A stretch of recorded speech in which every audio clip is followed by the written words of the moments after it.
दो टॉपिक है, pelvic organ prolapse और सर्वाइकल ट्यूमर।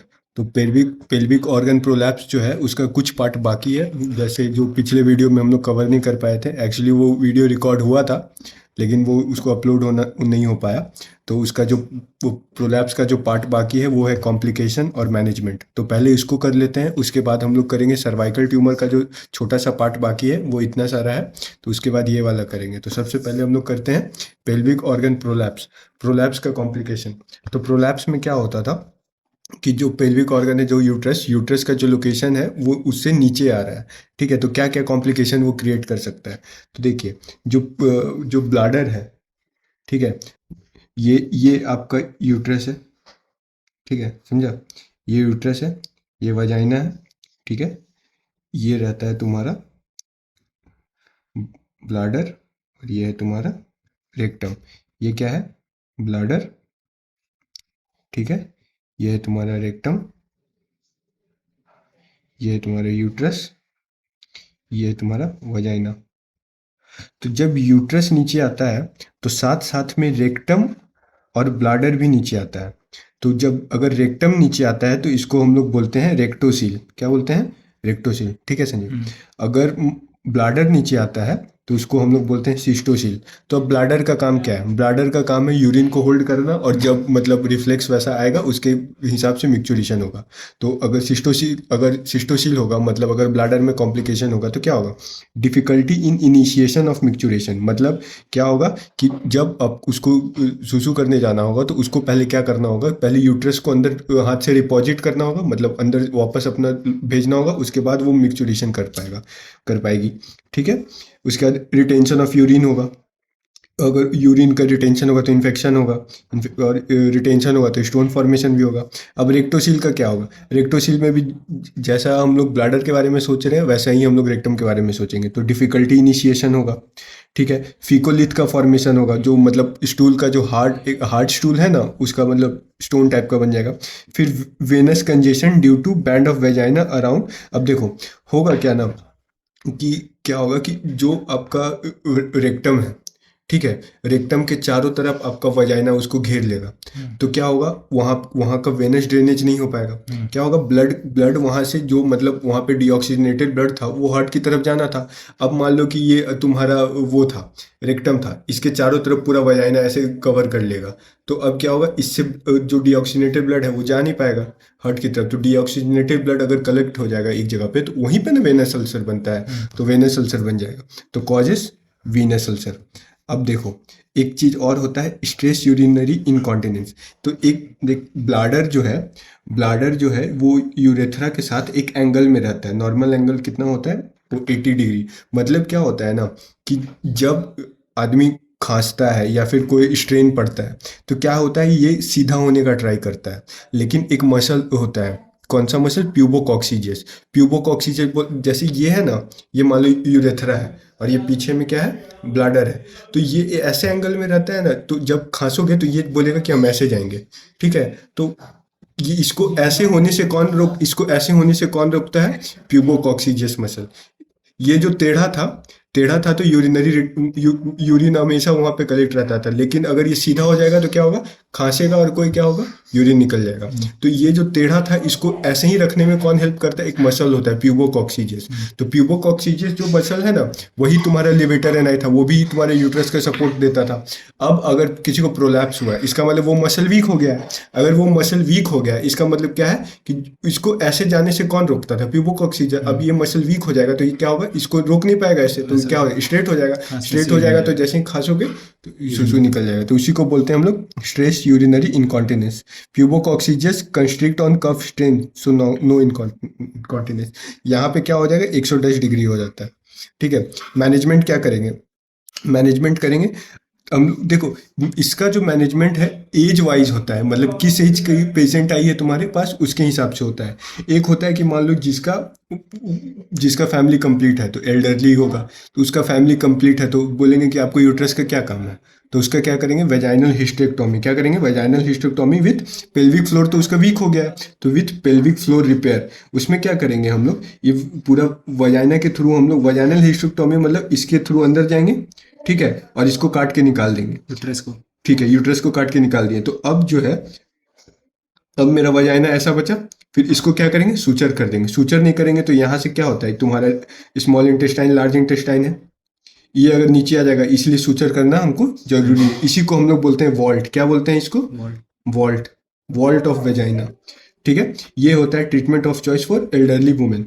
इसमें क्या करते हैं, हिस्टेक्टोमी प्लस ब्लाडर रेक्टम बाहर आ गया है, reposit bladder and rectum plus vault closure, vault को क्लोज किए।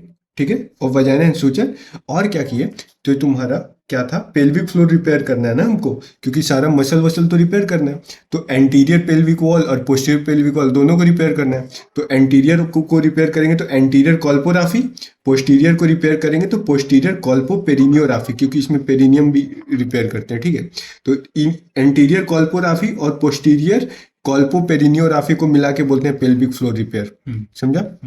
अब दूसरा तरीका है कि अगर मान लो कि कोई यंग पेशेंट आई, ठीक है, मतलब वही 25 के आसपास, ठीक है, तो उसमें हम लोग करते हैं फॉर्डिग्रिल रिपेयर या मैनचेस्टर रिपेयर। इसमें क्या करते हैं ना हम लोग, इसमें हम लोग यूट्रस को काट के नहीं हटाते हैं, क्योंकि यंग पेशेंट है, उसका बच्चा तो अभी हुआ नहीं है। तो हम लोग क्या करेंगे, पहले यूट्रस को डिपॉजिट करेंगे, यूट्रस को वापस अंदर भेजेंगे। ठीक है, उसके बाद क्या करेंगे, यूट्रस को वापस अंदर भेज के उसके आगे क्या होता है, यूट्रस के साइड में कौन सा हाथ निकला हुआ था, ट्रांसवर्स सर्वाइकल लिगामेंट, उसको क्या करेंगे, वो जब लंबा हो जाएगा तो क्या हो जाएगा, वो झूल जाएगा।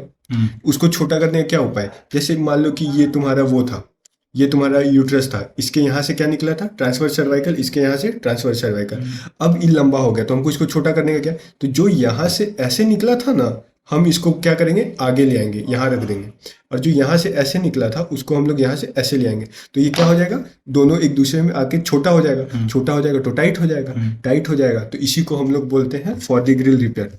Put uterus inside and take the transverse cervical of both side in front, so get shorter, no more prolapse। फिर उसके बाद देखो, इसमें हम लोग क्या कर सकते हैं, अगर मान लो कि उसका सर्विक्स बड़ा हो गया, ठीक है, तो बड़ा हो गया सर्विक्स तो काट देंगे। तो सर्वाइकल क्या बोलते हैं उसको, एम्पुटेशन फॉर इलोंगेटेड सर्विस। तो इसमें पूरा हम लोग क्या करते हैं, एक हम लोग सबसे पहले क्या करेंगे, यूट्रस के अंदर में एंडोमेट्रियम का डीएनसी करते हैं, डायलेटेशन एंड क्यूरेटाइज। क्यों करते हैं, बायोप्सी करने के लिए। उसके बाद क्या किया, सर्वाइकल एम्पुटेशन, सर्विक्स अगर लंबा हो गया तो उसको काटे। उसके बाद क्या किया, फॉर द ग्रिल स्टिच। ठीक है, उसके बाद हम किए एंटीरियर कॉल्पोग्राफी एंड पोस्टीरियर कॉल्पोपेरिनियोग्राफी, क्योंकि इसमें भी हमको पेल्विक फ्लोर रिपेयर तो करना ही पड़ेगा। दिक्कत कोई परेशानी, चलो आगे बढ़ते हैं। स्लिंग सर्जरी, जो बहुत छोटे पेशेंट है, जैसे मान लो 15 साल के बच्चे, ये सब, तो उनके लिए हम लोग क्या करेंगे, स्लिंग सर्जरी करेंगे। इसमें क्या करते हैं ना हम लोग, इसमें कुछ ज़्यादा लोड लेने का चीज़ नहीं है। इसमें क्या करेंगे, जो सर्विक्स है उसके पीछे वाले पार्ट में एक रस्सी बांधेंगे, ठीक है, और उसको कहीं पे जैसे नहीं होता कांटी ठोकते हैं, कहीं पे कांटी ठोका, यहाँ से रस्सी बांध के कहीं कांटी में जाके वहाँ पे चिपका देना है। यही करना है मिला जुला के। तो अब कौन से कांटी पे तुम जाके रस्सी बांध रहे हो, उसके हिसाब से उस नाम है स्लिंग का। जैसे जैसे क्या है, tie and sling to the posterior part of cervix and pull and tight inside.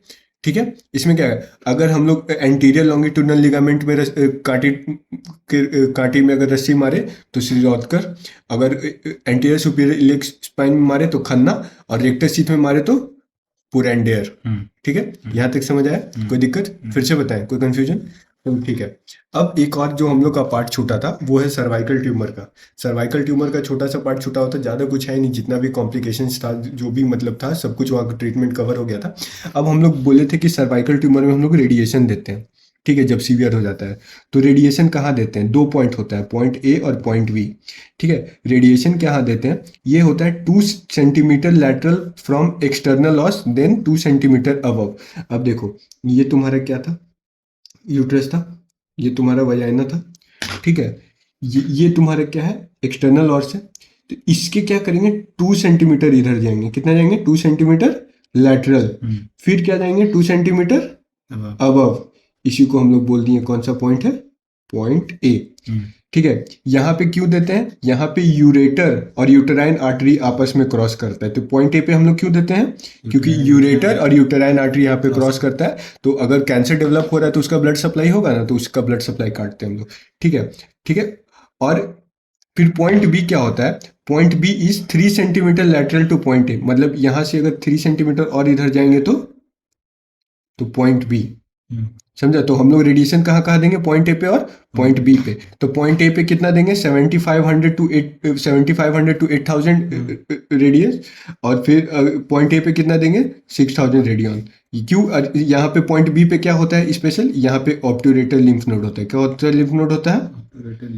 यहीं पे ना सबसे ज़्यादा मतलब वो क्या बोलते हैं, कैंसर इधर चला जाता है। ठीक है, तो पॉइंट बी समझ में आ गया, पॉइंट ए समझ में आ गया। ठीक है, अब आया वैक्सीन। क्या देख सकते हैं, एक सर्वाइकल कैंसर एक ऐसा कैंसर है ना जिसको अगर हम लोग सही टाइम पे स्क्रीनिंग या ये सब देख लिए ना, तो हम लोग 70 to 80% लोगों को बचा सकते हैं। तो मतलब समझ रहा है कि मतलब अगर हम इसका अच्छे से ध्यान रखें तो 70 to 80% पेशेंट को हम बचा सकते हैं। तो ये तो बहुत ही अच्छा चीज़ है। तो हम लोग क्या करेंगे, इसके लिए वैक्सीन देते हैं। अब सर्वाइकल कैंसर क्या बोले, हम बोले एचपीवी का इन्फेक्शन से होता है। तो एचपीवी का भी बहुत सारे स्ट्रेन है, मतलब बहुत सारा, जैसे एचपीवी का बहुत सारा नंबर है। ठीक है, लेकिन किस ऐसा नहीं है कि बहुत सारा नंबर है तो हम सबके अगेंस्ट मतलब वो करा लिए, वैक्सीन बना लिए। हम लोग कुछ पर्टिकुलर स्ट्रेन है जिसके कारण वैक्सीन, जिसका वैक्सीन बना पाए। क्यों? क्योंकि उनका इन्फेक्शन ज़्यादा होता है। तो एक होता है सर्वैरिक्स, क्या बोलते हैं, वैक्सीन का नाम है सर्वैरिक्स। उसमें वो बाईवैलेंट वैक्सीन है। उसमें एचपीवी 16 और 18 का सिर्फ वैक्सीन है। 19 का इन्फेक्शन होगा तो ये कुछ नहीं कर पाएगा। और दूसरा होता है गार्डेसिल। गार्डेसिल दो तरह का होता है, एक में 4 से बचाता है और एक में 9 से। 4 से किस में बचाता है, 6, 11, 16, 18। नैनो में कौन है, 6, 11, 16, 18, 31, 33, 45, 52, 58। और ये सब बहुत महंगा वैक्सीन होता है। जैसे नैनो वैलेंट ये वाला लेने जाओगे ना तो 10,000 के आसपास पड़ता है। टोटल 3 डोज लेना पड़ता है। कौन कौन सा, आज लिए 2 महीने बाद और 6 महीने बाद। और एक डोज अगर नैनो वैलेंट का लेने जाओगे तो 10,000, और क्वाड्री वैलेंट का लेने जाओगे तो 4,000। मतलब इसका लेने जाओगे तो 12,000 टोटल कॉस्ट है, इसका लेने जाओगे 30,000। लेकिन फिर भी महंगा है, लेकिन फिर भी हम लोग क्या करते, इसको देते हैं। क्यों? क्योंकि chance of prevention if given before exposure 90%, chance of prevention if given after exposure, मान लो 60, ठीक है, एचपीवी का इन्फेक्शन हो गया, उसके बाद तुम इसको दियो तो 45%, क्योंकि अभी बस एक्सपोजर हुआ है, अभी वो कैंसर पर नहीं बना है। ठीक है, इसको हम लोग किसको किसको किस औरत को देते हैं, आफ्टर 9 ईयर टू 45 साल, 9 साल से 45 साल की औरत को दे सकते हैं। इटियोलॉजी मतलब सर्वाइकल कैंसर कैसे कैसे होता है, एचपीवी का इन्फेक्शन मोस्ट कॉमन यही होता है। ठीक है, एचआईवी, एचएसवी, ठीक है, herpes simplex virus, commercial sex worker, multiple sexual partner, multiparous women, smoker, immunocompromised, early intercourse, postpartum. मतलब ये क्या है, इटियोलॉजी है। मतलब इन यहाँ पे रिस्क है कैंसर होने का, सर्वाइकल कैंसर होने का। तो ये दोनों जो टॉपिक है, मतलब ये हम लोग पहले कवर कर लिए थे, लेकिन ये थोड़ा पार्ट छूट गया था। तो देख लेना भाई इसको कहाँ पे कैसे करना है जो है।